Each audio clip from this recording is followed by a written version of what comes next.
A principios del siglo XX ocurrió una escalada de tensión en Europa entre la potencia más grande del mundo y una emergente. Esta escalada de tensión llevó a uno de los enfrentamientos bélicos más grandes en la historia de la humanidad. Si bien se creía que solo duraría unos meses y que todo terminaría para Navidad, duró años y tuvo tal magnitud que durante 2 décadas se le llamó la Gran Guerra.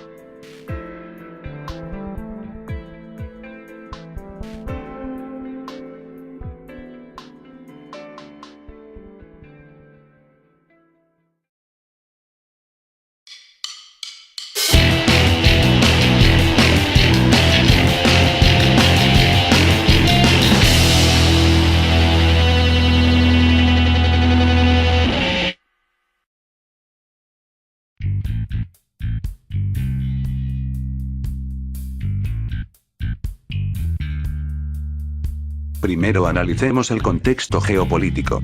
Había una rivalidad entre las potencias europeas. Alemania se desarrollaba con una gran rapidez, lo que alteró el equilibrio de poder en Europa. Por su parte, Francia quería recuperar los territorios de Alsacia y Lorena, y por último había un fuerte nacionalismo en los Balcanes apoyado por Rusia. Recordemos que Serbia quería unir a los pueblos eslavos del sur en lo que posteriormente sería Yugoslavia, cosa que es un gran problema para Alemania, ya que ésta tenía la intención de dominar el centro de Europa. Como todos sabían que se aproximaba una guerra, comenzaron a formarse sistemas de alianzas con fines militares. Por un lado tenemos a la Triple Alianza integrada por Alemania, el Imperio Austrohúngaro e Italia. Y por otro lado a la Triple Entente, conformada por Francia, Inglaterra y Rusia.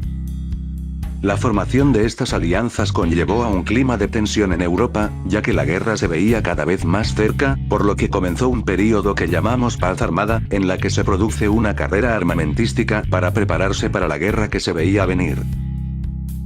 Hubo movimientos pacifistas que intentaron evitar que la guerra se desatara, como la Iglesia. Sin contar los movimientos socialistas, que decían que el imperialismo y la escalada de tensiones era producto de los intereses de la burguesía.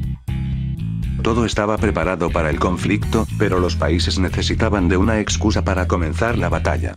La causa detonante fue el atentado de Sarajevo en Bosnia, en el cual se asesina al archiduque de Austria Francisco Fernando el 28 de junio de 1914 por un estudiante serbio que formaba parte de la organización Mano Negra, que buscaba la independencia de Bosnia y Herzegovina del Imperio Austrohúngaro.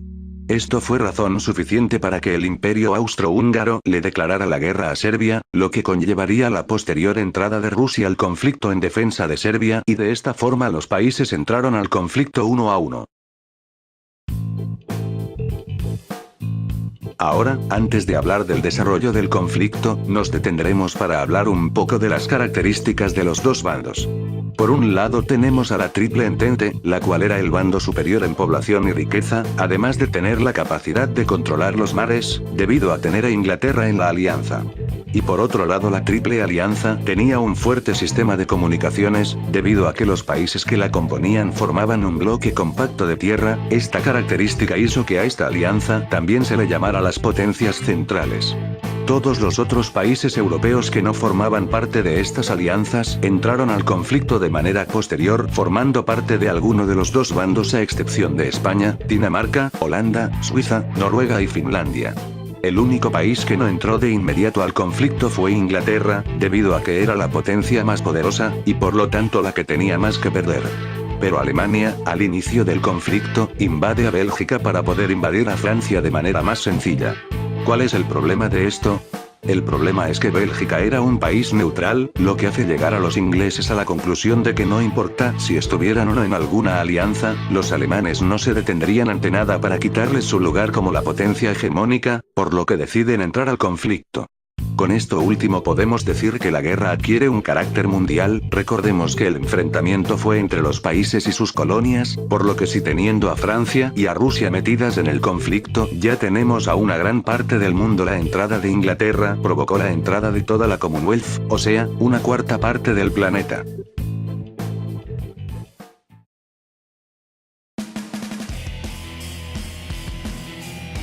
Ahora, comenzando a hablar de la guerra, podemos dividir el desarrollo del conflicto en la primera guerra de movimientos, la guerra de trincheras, el bloqueo y la segunda guerra de movimientos. La primera guerra de movimientos comenzó en el frente occidental con la invasión de Alemania a Bélgica y posteriormente el norte de Francia. Los alemanes avanzan hasta llegar al río Marne, produciéndose la primera batalla del Marne, donde los franceses detienen el avance de los alemanes, pero no pudieron hacerlos retroceder y los ejércitos se mantuvieron en sus puestos. Por otra parte, en el frente oriental, Rusia se lanza sobre Prusia Oriental, pero es derrotados por el general Hindenburg, pero más al sur los rusos consiguen una victoria sobre Austria-Hungría. En el frente occidental la guerra se estancó, comenzando lo que hoy conocemos como la guerra de trincheras. Las trincheras eran excavaciones largas y estrechas, que hacían los soldados en la tierra con el fin de proteger y defender el territorio, reforzadas con alambres de púas, ametralladoras y bloques de hormigón. Se extendían por todo el frente occidental, desde el Mar del Norte hasta la frontera con Suiza, abarcando una extensión de 800 kilómetros. A la larga la guerra se terminó convirtiendo en una guerra de desgaste y la vida en ellas era de unas condiciones miserables. Tratando de cambiar esto, los alemanes comenzaron a utilizar gas mostaza, y por su parte los ingleses y franceses comenzaron a utilizar tanques desde 1916, pero ninguno de estos avances tecnológicos logró cambiar la situación. Por su parte Inglaterra realizaba un bloqueo sobre Alemania para cortar sus comunicaciones por mar y provisiones. Los alemanes responden creando los submarinos y hundieron a cualquier barco con banderas aliadas. En paralelo a esto Italia cambia de bando a cambio de la promesa de obtener territorios en Trento, Trieste y parte de la costa de Dalmacia. El año 1917 fue un año crucial en el desarrollo de la guerra debido a dos sucesos: la entrada de los Estados Unidos y la Revolución Rusa. Los Estados Unidos eran una nación compuesta de inmigrantes, por lo que se mantuvo al límite del conflicto, debido a que la mitad de la población provenía de países de la Triple Alianza y la otra mitad de la Triple Entente, pero debido a que los alemanes hundieron con un submarino a un barco llamado el Lusitania, un barco que transportaba civiles estadounidenses, los estadounidenses adquirieron una identidad común, por lo que entran a la guerra en favor de los aliados. Por otro lado, en Rusia se produce una revolución bolchevique y se obliga a abdicar al zar Nicolás II. Entonces Lenin firma el Tratado de Brest-Litovsk para salirse del conflicto. Posteriormente, en 1918 se desarrolla la Segunda Guerra de Movimientos. Los alemanes intentaron invadir Francia nuevamente, pero los franceses los volvieron a detener en el mismo lugar, ocurriendo la Segunda Batalla del Marne. Posterior a eso los alemanes derrocan al Kaiser Guillermo II, por lo que este se refugia en Holanda, y en paralelo los aliados de Alemania se rinden. Esto obliga a los alemanes a rendirse, y la guerra terminó oficialmente el 11 de noviembre de 1918.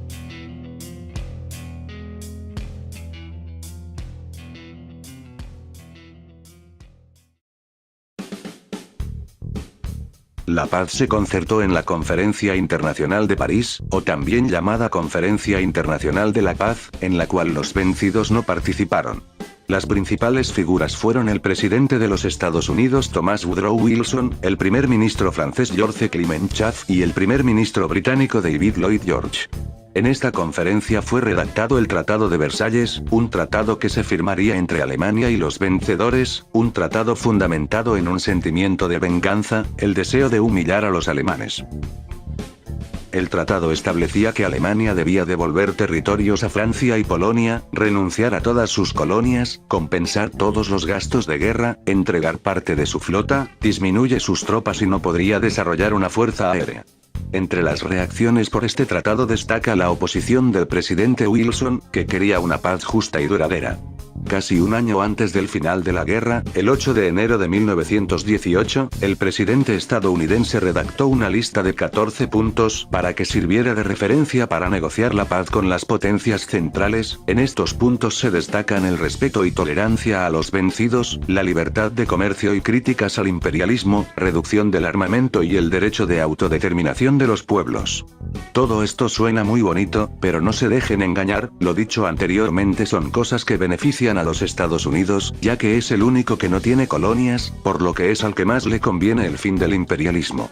Misma razón por la cual estos puntos fueron rechazados por Francia y Reino Unido, que no querían perder su poder y querían humillar a Alemania. El tratado conllevó a una política de aislamiento, o sea que los países solo se preocupaban de su política interna y no se preocupan de lo que ocurra en otros países. Esto favorecerá el surgimiento del fascismo, el derrumbamiento de un gran número de regímenes y la aparición en Rusia de un régimen bolchevique crítico de los gobiernos liberales. Junto al Tratado de Versalles se firmaron otra serie de tratados secundarios. Estos fueron el Tratado de Saint-Germain, Neuilly, Trianon y Sèvres. El primero fue firmado por Austria y los vencedores, en el que se le prohibía aliarse con Alemania de nuevo. El segundo fue firmado por Bulgaria y los vencedores, en el que se establecía que Bulgaria tendría que ceder territorio a Yugoslavia, Rumanía y Grecia. El tercero fue firmado por Hungría y los vencedores, en el que se le obligaba a ceder territorio a Yugoslavia, Rumanía y Checoslovaquia. Y el último fue firmado entre Turquía y los vencedores, esta tendría que reducir su territorio en Europa hasta una pequeña zona cercana a Constantinopla, le debía entregar territorio a Italia y debía permitir la independencia de los países que hoy en día están al sur de Turquía, las cuales estarían bajo el mando de Francia e Inglaterra. También otros países surgieron en Medio Oriente separándose del Imperio turco, debido al nacionalismo fomentado por el británico Lawrence de Arabia. ¿Por qué los ingleses y los franceses querían que estos países se independizaran? Pues por petróleo. Debido a estos tratados el mapa de Europa cambió radicalmente. El Imperio Austrohúngaro se dividió en 4 países, Austria, Hungría, Checoslovaquia y Yugoslavia, y esta última estaría compuesta por 6 repúblicas, Eslovenia, Croacia, Macedonia, Serbia, Bosnia-Herzegovina y Montenegro, y por su parte Estonia, Letonia, Lituania y Finlandia se separan de Rusia. Todos estos países surgieron con una herencia nacionalista apoyada siempre y cuando fueran antibolcheviques. Pero en el futuro algunos países como Yugoslavia se separarían y surgirían problemas entre rumanos y búlgaros.